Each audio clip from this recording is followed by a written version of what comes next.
Anyway, so Stella, how are you today? Good, Paula. How are you? It's rainy here this Monday in Wollongong, but that's okay. You've always got to look on the bright side of life. So I am great, really busy and just loving life. How are you? I'm very well, thank you. It's not too wet here yet. It's cloudy and yeah, it's looking like we'll get rain at some point, but it's not too bad after the beautiful weather we've had.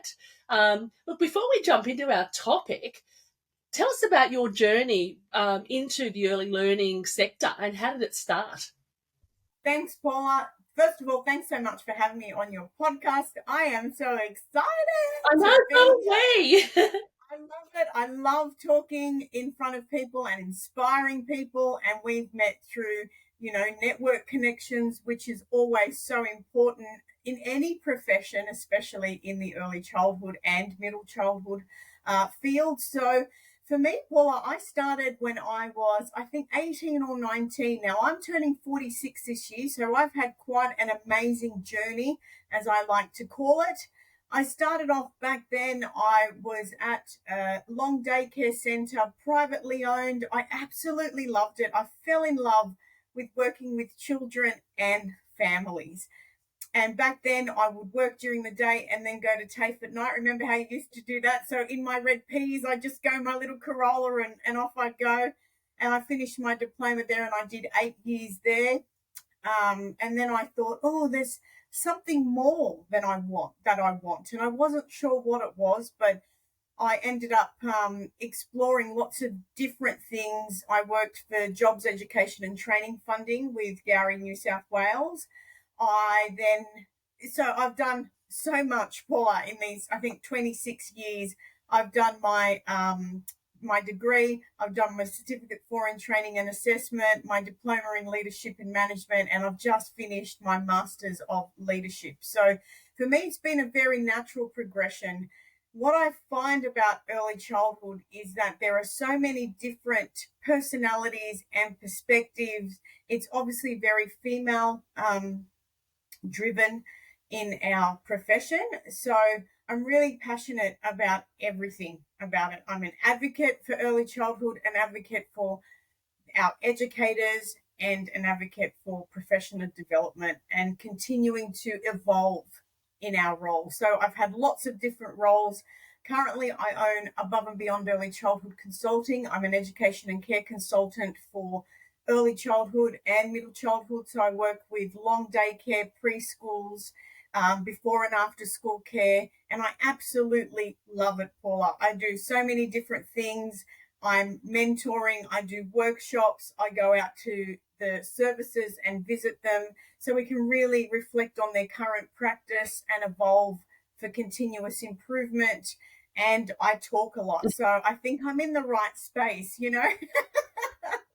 Absolutely, absolutely. And look, with Above and Beyond Consulting, are you able to share some of the biggest challenges your services are facing when they engage you?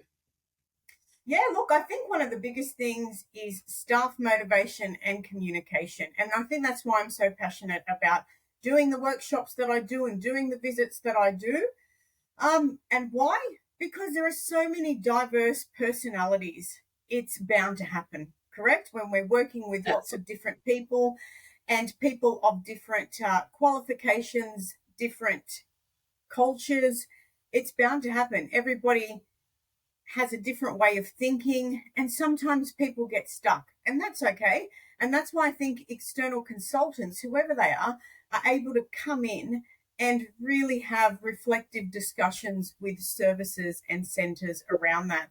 And also, I think a lot of fatigue after the last few years, and we want to shake it up and get everyone feeling joyful and have that intrinsic motivation again that I feel that so many people just in general have lost. So for me, it's about really engaging teams and leaders, right? Really getting them to understand the importance of team cohesion, which is around quality area 4 staffing arrangements. For me, I'm very passionate about that. And the reason I'm passionate about that is not only am I sharing theory, but I'm sharing personal experiences. I've been a nominated supervisor in so many different locations. And for me, something that I saw a lot was this diverse personalities and sometimes people clashing, which is a very normal thing. And I thought, I really need to lead the team to better understand each other. So that's why I'm passionate, because of these real life experiences that I share and that I like to challenge educators on, because it's all about growing professionally, that I think is very important. Can I ask you a question here, Stella? And it's something that I hear quite often. Nominated supervisor, you mentioned the word. I find that sometimes not everyone understands what their role is as a nominated supervisor. Do you find that? Yes, absolutely. I think that nominated supervisors can sometimes be put in that position when they're not ready to, especially if somebody's left and somebody has to fill that position. So it's really about understanding, first and foremost, the legal obligations that come with the role. Nominated supervisor is responsible for everything legally in the service. So that is the first thing they have to understand. So really understanding the regulations and the law and learning how to read that document can be overwhelming at times. So then you've got that part of being the nominated supervisor, and then you've got the part of being not only a manager, but then also a leader. So you are wearing all these different hats in that role. And sometimes people can become overwhelmed because there is so much to do in that role. And I mentor a lot of nominated supervisors to help them really get a better understanding of their role and how to become more competent. Because that legal obligation is very real. Yes, it is. It's And that's why I say you've really got to understand the regulations and the law. absolutely. It's not my rules, it's not your rules. We have the Education and Care Services national regulations and the law for that reason. So really understanding that first and foremost before anything.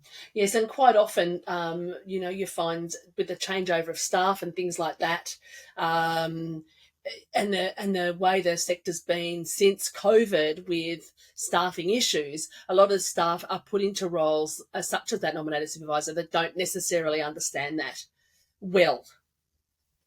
Absolutely. That's just something I find in general. People being put into leadership positions that maybe haven't put their hand up for it, Yes. and they have to fill a gap in the service. So it's really important for them to understand their role. Absolutely. And look, and in saying that, it's a wonderful thing to, be asked to do a role that's above yours and have that promotion as well. But like you said, it is important to have that. So it's vital, obviously, for a team to work well together. How do you help leaders build and maintain those strong relationships with their teams? So for me, it's all about building fundamental relationships on concrete, not on sand, right? We're going to build them on concrete. Doesn't matter that you fall, because it's a strong foundation. So for me, it's really going in there and getting to know them first and foremost, so that I can see what their strengths are and what they want to get better at. For me, it's about getting them to understand that leadership is courage, first of all, right? Because you've got to lead and you have to be courageous sometimes in times of having those difficult conversations, right? With staff or with families. Leadership for me is the way that we influence the people around us. And we can either have a positive influence around people or a negative influence around people. And I'm sure, Paula, that you would know, having a leader who's negative, someone who's micromanaging, looking over your shoulders and not giving you autonomy, isn't going to make you thrive as an educator in a team, right? I think everyone's had one in their lifetime. And everybody's had one in their lifetime. And that's what's made me so passionate about leadership as well, is I know what positive leadership can do and what negative leadership can do. So going into this role, and I know that I have a duty of care to my clients as well, I want to give them the best possible experience. And I want them to leave my mentoring sessions and my workshops with that as well. Really getting them to understand things like leadership's not picked up on the fly, right? Leadership is something that's cultivated and that it has to be practiced every single day, and consistency. You can't be a leader Monday, Tuesday, and every second Friday, right? You've got to be a leader, and you've got to practice that every single day. And it's about challenging yourself. It's about, continuing to research and to read so that you understand the different communication styles, understanding that being an assertive communicator is necessary in effective leadership, understanding things like creating healthy environments for your team. Simon Sinek is a huge influence of mine. I could listen to him all day, and sometimes I do, as I'm typing away. And in one of his talks, Why Good Leaders Make You Feel Safe, he talks about creating healthy environments. And that is something that I bring to my workshops and my mentoring, because we talk about creating healthy environments for children, in quality area 1 or in quality area 2. But I really like to discuss, how are we creating quality environments for our teams and our staff? And what can that look like? Because Simon says when you do this, amazing things can happen. So getting them to really reflect on that. If it's providing, a space that's quiet, somewhere outside, somewhere to just have a moment to yourself and gather your thoughts. The way that we talk to each other is really important. The way that we are able to bring things up and people don't take things personally. There's a great article by Melinda Miller called Critical Reflection that I always refer to. What was that called, sorry, Stella? Melinda Miller. Melinda Miller? Critical Reflection by Melinda Miller. Yep. And she talks about the 3 levels of critical reflection: react, elaborate, and reconstruct. And when you actually apply that into practice, that helps you become an even more effective leader, because you're not reacting to situations. You're taking that step back, elaborating, gathering information, from different sources, and then coming back together, reconstructing, and then answering the question. That, for me, what I teach leaders, and something that was taught to me as a young leader, is not to take things personally. And that's really hard at the beginning, correct? Because you think that sometimes people are possibly attacking you, but it's about really understanding how to communicate with your team and how to get them to really reflect on themselves as well. If they feel there's a problem somewhere, that they also offer a solution. That's something that I teach a lot about, grievance policies as well. I was going to ask you, in that, talking about the leadership, sorry to interrupt you mid-sentence. No, that's fine. Hold that thought. You can also imagine that the children in the service are watching this same positive leadership. Yes, we talk about it all the time. The way we role model for the children is so important, because anything that we're doing, they're constantly observing us. Not only do we observe children, they're observing us and our tone and our body language. So that's really important to understand, because if there is negativity throughout the team, children are hearing that. But if there's positivity throughout the team and respect, children are also looking at that. So really talking to teams about that. And also for me, it's about understanding that we do work within a social context, right? We're with each other all the time, understanding how to resolve conflicts. So really talking about conflict resolution, not only strategies, but phrases to help. So when you are having those difficult conversations, knowing how to redirect people or calming people down is really important. I love to talk about the 5 stages of team development by Gillian Rodd. And I love Gillian Rodd. I've got everything that she's written, and for me, she's a really big influence of mine as well, because when we look at the 5 stages of team development, you've got to connect, right? Then you've got to make sure that you're confident when you are within conflict with the team and how to resolve that. Then there's you're cooperating a team, but then there's the cooperating as an effective team, which is stage 4, right? And then you're there, but then someone leaves, and that's stage 5. And then you go back to stage 1, right? So you've got to have that effective communication all the time and that effective leadership. For me, it's about getting leaders to understand things like different leadership theories. There's the old adage, leaders are born, not made, right? And then you read about all the research and you see that with the right mentoring and coaching, you can be a leader, correct? And Absolutely. Styles like transformational leadership theory, so important. working alongside your team, knowing that continuous improvement needs to happen, but you're not dictating, you're not sitting in the office and yelling, because that's not going to achieve anything, but you're working alongside your team, authentic leadership and pedagogical leadership. So that, for me, getting them to really understand that. So I could talk forever about this, as you can probably see. So I'm sorry No, if I'm rambling. no. That This is what we want to hear, because this is a lot of it in a centre. We've got room leaders, we've got educators who are leading in so many ways that they don't actually even think about themselves as a leader as well. So having that information for them here in our podcast is awesome. I was going to ask you, are you able to share? I know you talked about the 5 steps of development. 5 stages, yeah. Yeah, 5 stages. What's a strategy that you could share with us that you might tell your services? Is there anything you'd be able to share with us in regards to that 5 stages of team development? I think that anytime that I'm mentoring someone new, the first thing I say to them is, you need to work amongst your teams. You need to spend time in every one of your rooms to actually observe how they interact with each other, and how staff interact not only with the children but with each other, how they're communicating, and maybe sometimes how they're not communicating with each other, so that then you can have reflective discussions in meetings when it's away from the children, and you can have really deeper conversations. That, for me, is the number one thing. You can't lead a team if you don't know your team. It's as simple as that, right?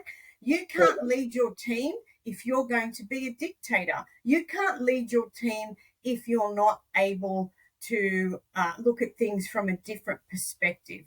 And there's another thing that I really love, and I'm sure that a lot of people have heard as well, is respect trumps harmony.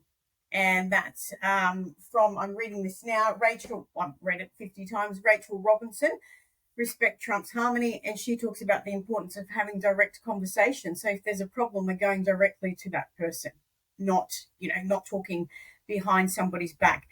For me, something else I really love to bring is gossip dies on wise ears. And I love that. That's another strategy right there. If we want to build the best effective team ever, then we have to understand gossiping's not going to do that. And if you're creating that culture of gossiping and a toxic work environment, then you can't be that team that you envision. And the leader has to have a vision and create urgency. And that's something I've read in the educational leader book by Sequa. I can't tell you the exact number, but creating that vision and creating that urgency within the team, so that you're all working towards the same goal and the same vision. And for me, Paula, a goal is nothing unless we do something every single day to step towards that goal. And in my workshops, I always say, it's great if you've got goals, but don't forget to come back and see how you're going. You've got to check in. You can't have a goal and then 12 months later go, we didn't even achieve that, because nobody's checked in on each other or how it's going. And it could even be as simple as writing 5 steps down. Exactly how we're going to do it over 5 weeks, so that you don't become overwhelmed.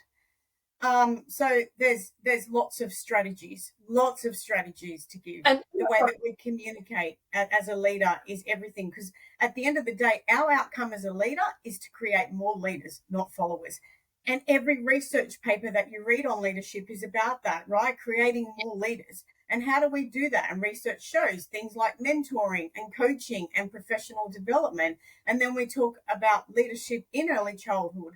And it's not just things like transformational leadership that Gillian Rodd talks about, but it's also distributed leadership, right? So it's about understanding that people are good at different things and distributing that leadership amongst your team to create autonomy and agency. I was going to ask you, do you see, seeing the sector's pretty much about, 95% women? Yes. Do you see we're sort of a caring, nurturing gender? Do you see sometimes that as women we don't give ourselves enough credit or enough to be leaders? Is that Absolutely, 100%. I remember going to a course a few years back and women in leadership and how we use things like the soft language and, oh, sorry, I just need to check, or I'm just doing this. And it's no, we need to take ourselves seriously. A leader is a person of influence, no matter who you are, right? So for me, leadership is about having that assertive communication. You're driving your team towards that vision, but you are walking alongside them and that you know how to do it. And then when you don't, it's totally okay because nobody knows everything. Okay. No one. But it's about making sure that you are upskilling yourself as you go so that you are evolving as a leader to continue to make, great leaders around you. absolutely?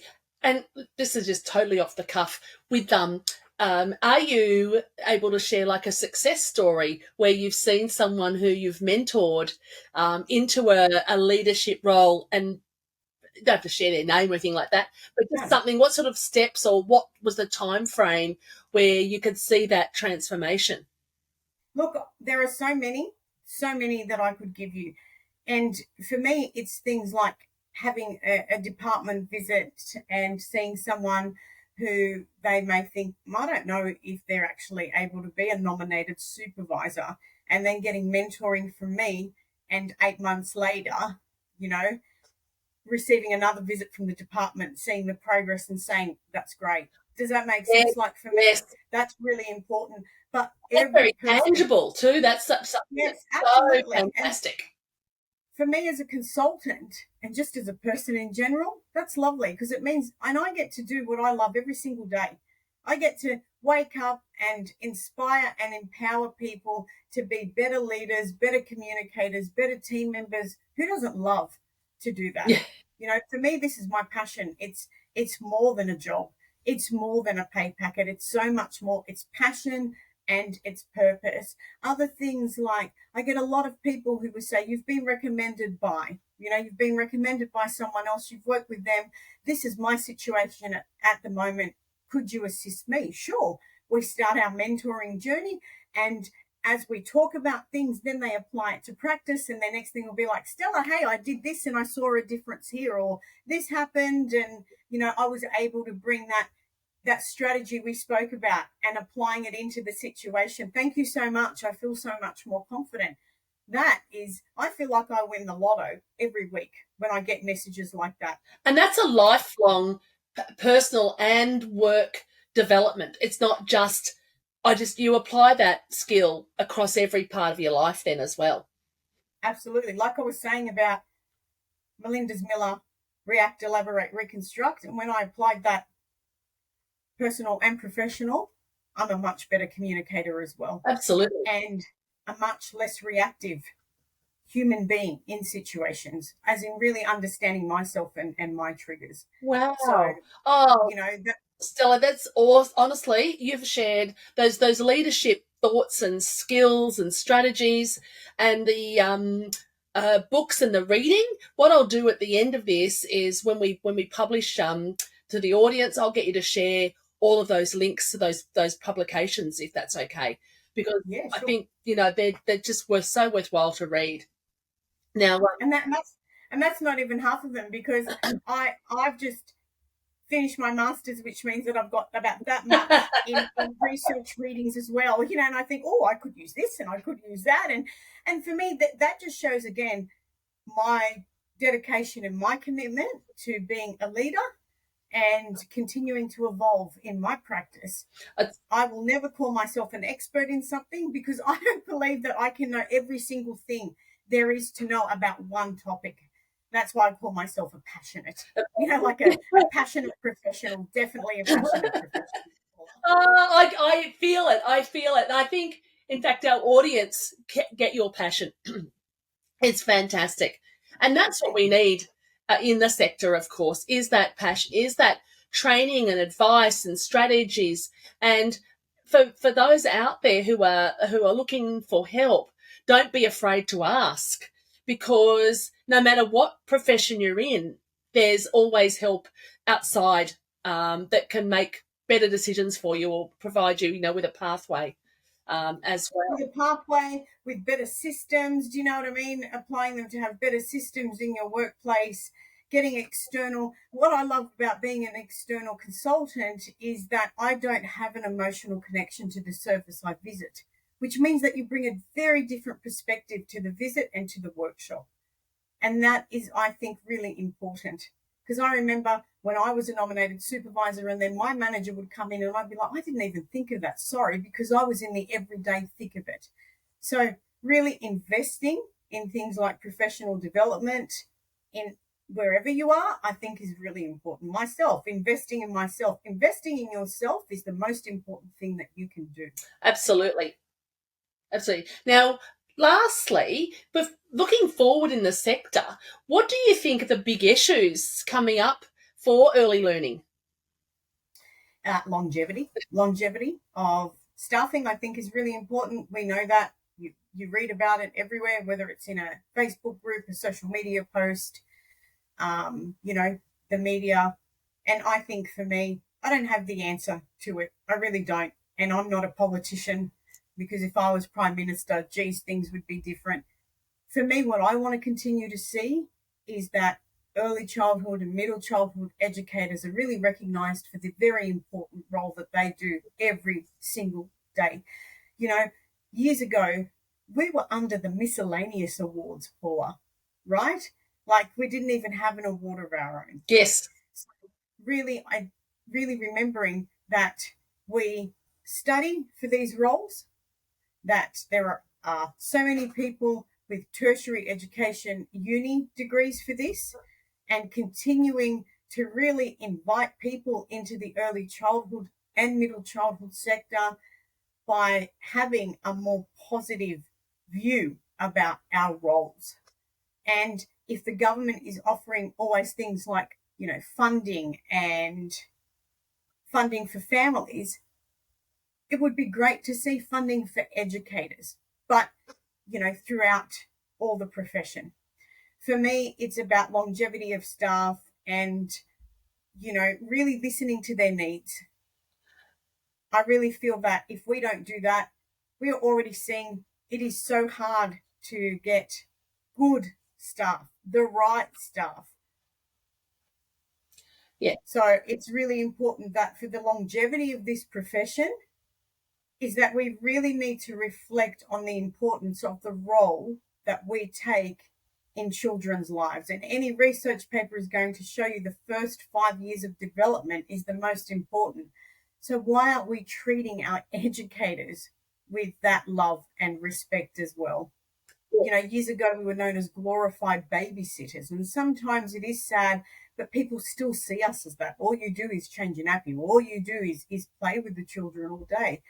But my goodness gracious me, please read our regulations and read our frameworks and see what we do every single day. Yes, it's actually now the beginning of their education. In everything. Absolutely. Their social skills, their educational skills, their everything we have as an adult comes from those years there. With learning how to problem solve. Yep. Regulating our emotions, understanding when people hurt our feelings. Do you know what I mean? Like all those things, and scaffolding their learning. We do such an important job. And this is for me why I thank educators all the time. On my page, there will always be a post. And not because I have to do it. That's not about it at all. It's because I mean it. Because I've done that work and I understand. And a thank you is so important to teams and to individuals. So for those of you listening, thank you for everything that you do every single day. I see you and I appreciate you. Oh, that's actually beautiful. That's so lovely. And quite often it is as simple as a thank you, isn't it? Yes. Thank you. When there's why civil environments are good, something like that. And they talk about that and they say that saying thank you and that people just feel so much more respect, right? When you are acknowledged for the work that you do. And I still remember having casuals as a nominated supervisor who would say to me at the end of the shift, thanks for a great day and thanks for thanking me. And I thought, okay, and that is something I do still see in workshops and that people not thanking each other. And we do talk about not saying thank you every 5 seconds, because then it just becomes another word. But it's actually a meaningful thank you. Thanks for helping me out today in that tough situation. You could see that I was having, a conversation with a family. Thanks for standing, alongside me. Thanks for supporting me when that child was having that meltdown and I needed that extra support, and so did the child. Thank you for that. Thanking each other like that. And thank you. I was having such a hard day and you came in and brightened my day. Like, that's what being a team is all about. And that's actually a leadership skill. Absolutely. So that's, yes. Role modeling again, how to interact with your team. Creating that circle of influence is so important. So, look, Paula, like I said, gee whiz, we can talk all day and all night. we may end up with no one listening to us by the end of that. By the end of it. But look, lastly, before we finish up, we'd love to ask our wonderful guests what their personal motto or wise words may be. Are you able to share something with us? Sure. When I was writing one of my first small leadership ebooks, I wanted to bring a quote. Like, I had used quotes throughout from other people, but I thought I really wanted to embed a quote that I believe in. And something that I wrote and that I say a lot is be fearless, be kind, and be the everlasting impression you want to follow. Because for me, it's about creating whatever you want to create, and then people will remember. Yeah. So on those hard days, people will, oh, yeah, that's what Stella said. Or on that great day, yeah, that's what Stella said. So for me, that's really important. And that's a wonderful quote. And look, and thank you so much for being here with us today. It's been actually a joy to listen to all of those wonderful things about leadership. And thanks to our wonderful audience for listening in. And remember, be fearless, be kind, and be the everlasting impression you want to follow. Thank you very much, Stella. Appreciate it. Thank you, Paula. Have a great day. You too. See you later. See you later.